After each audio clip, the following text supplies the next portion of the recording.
میری عزیز بچیوں، میرا سینہ درد سے بھر جاتا ہے جب میں اپنی بچیوں سے، خاص طور پر خواتین سے مخاطب ہوتا ہوں۔ میرا غم ہلکا ہونے لگتا ہے، میری امید بڑھنے لگتی ہے، میرے اندیشے پیچھے چلے جاتے ہیں، مجھے حال کے خطروں کے بجائے مستقبل کی امیدیں میرے ذہن و دماغ اور احساسات پر غالب ہونے لگتی ہیں۔ نئے سرے سے عزم کرو، ہم کس ماحول میں جی رہے ہیں؟ اس ماحول میں رہنے کے لیے عقل مندی کی ضرورت ہے، اس ماحول میں رہنے کے لیے سمجھداری کی ضرورت ہے، اس ماحول میں رہنے کے لیے عزم و حوصلے کی ضرورت ہے، اس ماحول میں رہنے کے لیے اسلام کی گہری سمجھ کے ساتھ اسلام سے عملی وابستگی کی ضرورت ہے۔ اسلام صرف کلمہ نماز کا نام نہیں ہے، اسلام صرف داڑھی کرتے پاجامے اور برقعے کا نام نہیں ہے، اسلام ایک مکمل سویلائزیشن ہے، ایک مکمل تہذیب ہے۔ شرافت اسلام کا جز، حیا اسلام کا جز۔ اللہ اکبر! یہ حیا اور حجاب ایک زیور ہے، زیور۔ میں ایک بار دلی سے امریکن ایئر ویز کی جہاز پہ سوار ہوا، سخت بیمار حالت میں تھا، بخار تھا مجھے بہت تیز۔ 3 بجے رات کو فلائٹ میں پہنچا اس ارادے کے ساتھ کہ میں فوراً آرام کروں گا، لیکن اللہ کو کچھ اور منظور تھا۔ مجھے جو سیٹ ملی جہاز میں، اس میں بغل کی سیٹ پر ایک سردار جی، ایک سکھ بھائی جو فرینکفرٹ سے آ رہے تھے اسی فلائٹ سے، اور ان کے آس پاس کی سیٹیں خالی تھیں، تو وہ تو شاید خوب سو چکے ہوں گے، اور وہ ایک کمپنی کی تلاش میں تھے کہ کوئی آئے میرے پاس سیٹ پر بیٹھے گا تو میں اس سے باتیں کروں گا۔ تو وہ سردار جی جو تھے انہوں نے فوراً بات چیت چھیڑی راجنیتک حالات پر۔ تو میں نے ان سے موضوع گفتگو کو بدل کر اسلام پر گفتگو شروع کر دی، اس طرح کہ شاید وہ شروع میں فیل نہ کریں، لیکن تھوڑی دیر کے بعد انہوں نے لمبی لمبی جمائیاں لینی شروع کر دیں۔ اس کا مطلب یہ تھا کہ وہ بور ہو رہے ہیں اور he is not interested at all, یہ اسلام کے بارے میں سننا نہیں چاہتے۔ لیکن میں بھی بولے چلا گیا۔ مارکیٹنگ کرنے والے کو تو یہ سکھایا جاتا ہے، لیکن اللہ کو کیا منظور تھا؟ سامنے کی سیٹ پر ایئر ہوسٹس بیٹھی تھی، رات کا وقت تھا، کوئی سروس کا وقت نہیں تھا۔ اس نے پیسنجرز کو ویلکم کیا، اپنی سیٹ پر بٹھایا، جہاز ٹیک آف کر کے آیا تو وہی بیٹھ گئی۔ جب اسلام پر میں سردار جی سے اپنے نیبر سے بات کر رہا تھا تو اس لڑکی نے، امریکن لڑکی نے پلٹ کر میری طرف دیکھا اور کہا کہ sir I think that you are talking about Islam. میں نے کہا ہاں، اسلام کے بارے میں ہم لوگ بات کر رہے ہیں۔ تو اس نے کہا can I participate in your conversation, میں بھی کچھ بات کر سکتی ہوں؟ میں نے کہا شیور، وائی ناٹ۔ تو اس نے کہا کہ میں اسلام کے بارے میں 1 سال سے غور کر رہی ہوں۔ اب غور کرو، سوچو اندر ہو کیا رہا ہے دنیا میں۔ میں کچھ پڑھ بھی رہی ہوں اسلام کے بارے میں، اور آئی لو، بہت سی چیزیں مجھے پسند ہیں، بٹ کچھ کویشچنس ہیں جو مجھے بے چین کرتے ہیں۔ تو میں آپ سے پوچھوں؟ میں نے کہا پوچھو۔ میں اس وقت اسٹوڈنٹ تھا اسلامک یونیورسٹی آف مدینہ میں۔ تو اس نے مجھ سے پردے کے بارے میں پڑھا۔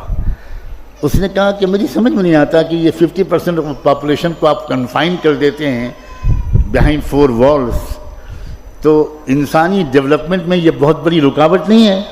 تو میرا ایک مزاج ہے، مجھے میرے بزرگوں نے یہ سکھایا کہ جب تم سے کوئی سوال کرے تو تم اس وقت اللہ کی طرف متوجہ ہو کر چپ کے دعا کرنا، سوال بھی سنتے رہنا، اور دعا یہ مانگنا کہ اللہ اس کا جو سب سے اچھا جواب ہو وہ آپ میرے دل میں اتار دیجئے، میں تو کچھ جانتا نہیں ہوں۔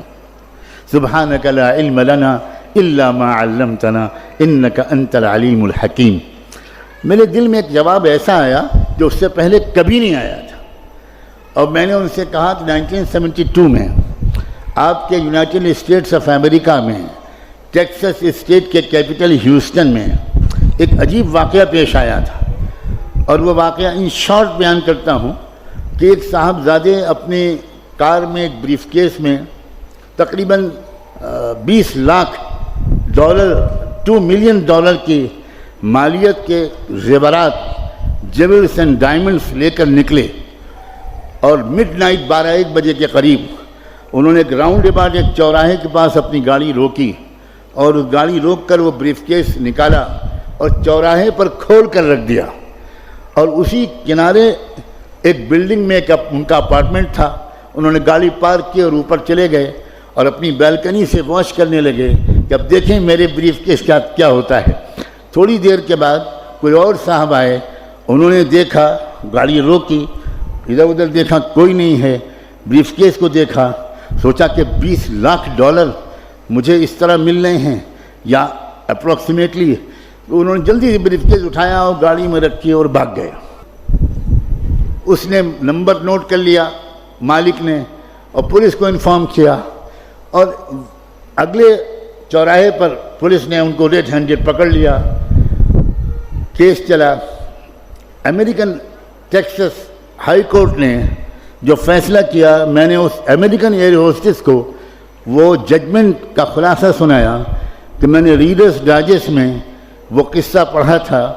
ہائی کورٹ کا فیصلہ یہ تھا کہ اصل کرمنل وہ نہیں ہے جس نے چوراہے پر سے بریف کیس کو اٹھایا ہے، اصل کرمنل وہ ہے جس نے پروٹیکٹڈ پراپرٹی کو اوپن کر کے چوراہے پر رکھ دیا۔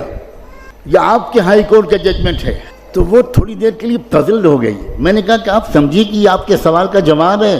تو کہنے لگی کہ can you please explain it a little further. میں نے کہا سیدھا بات ہے، اسلام کے نزدیک ہر فیمیل، ہر لڑکی اور ہر عورت بلینس آف ڈالرز کی قیمت کی ڈائمنڈ جیول ہے۔ It should be protected. It should be protected. اب اگر کوئی لڑکی، کوئی عورت وہ اپنے آپ کو اوپن کر کے پیش کرتی ہے تو امریکن کوڈ کے مطابق جو لڑکا ٹیس کرتا ہے، جو لڑکا سیٹی بجاتا ہے، وہ مجرم نہیں ہے، مجرم وہ لڑکی ہے جس نے انوائٹ کیا ہے کہ آؤ غنڈو، آؤ سماج کے خراب لوگوں، مجھ پر بری نظر ڈالو۔ میری پردہ نشین باحیا اور باحجاب بچیوں، جانتی ہو ایک اسلام کے قانون کی تشریح کا کیا جادوئی اثر ہوا؟ شی واز ان ٹیئرز، رونے لگی وہ، اور وہ کہنے لگی کہ اب کراچی ایئرپورٹ آ رہا ہے، میں تو اب آپ تو اتر جائیں گے، آپ کو یہاں سے فلائٹ چینج کرنی ہے، اب میرے پاس تو 4-5 سوال اور بھی ہیں، آپ کے اس سوال نے تو مجھے مسمرائز کر دیا آپ کے جواب نے، میں بالکل مطمئن ہوں کہ پردے کے بارے میں، but what about my other questions? میں نے کہا دیکھو میں ایک اسٹوڈنٹ ہوں، میرے پاس اپنا کوئی فون بھی نہیں ہے، میں ہاسٹل کے چیف وارڈن کے آفس کا نمبر دیتا ہوں، آپ مہینے میں 1-2 بار مجھے کال کرنا، اگر میں مل سکوں گا تو ملوں گا، جواب دوں گا۔ اور اگلے 7 مہینے تک وہ مجھے ہر مہینے 1-2 سوال کرتی رہی، اور میں اپنی علم کے مطابق جواب دینے کی کوشش کرتا رہا، اور چونکہ میں مدینے میں تھا تو جواب دینے سے زیادہ میں مسجد نبوی میں اس کے لیے ہدایت کی دعا کرتا تھا۔ 27ویں رمضان کی تاریخی رات تھی، وہاں رات تھی اور مدینے میں دن تھا، جمعے کا دن تھا۔ اس نے مجھے فون کیا، اس نے کہا مولانا میں نے اس وقت کوئی سوال کرنے کے لیے فون نہیں کیا ہے، I want to give you a very happy news right now۔ میں شکاگو کی اسلامک سینٹر میں بیٹھی ہوں اور میں نے ابھی محمد مصطفیٰ کا دامن تھاما ہے۔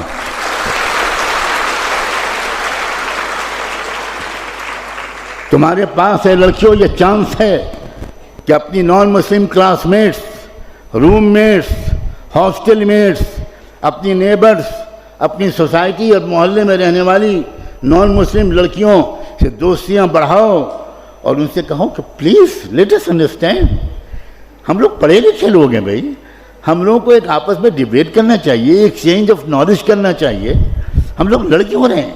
وی آر سویلائزڈ پیپل۔ آئیے ہم لوگ بات کریں، آپ سمجھیے ہمارے حجاب کو، آپ سمجھیے ہمارے پردے کو۔ میں اس گھر میں رہتا ہوں، یہاں میری بیٹی بھی موجود ہے، میری بہو بھی موجود ہے، وہ پورا گھر نان مسلم سوسائٹی کا ہے، 99% لیبرز ہندو ہیں اور اپر کاسٹ کے ہیں، اور میں اپنی بیٹی اور بہو کے سامنے یہ بات کہہ رہا ہوں کہ وہاں کی پڑوس کی ہماری نان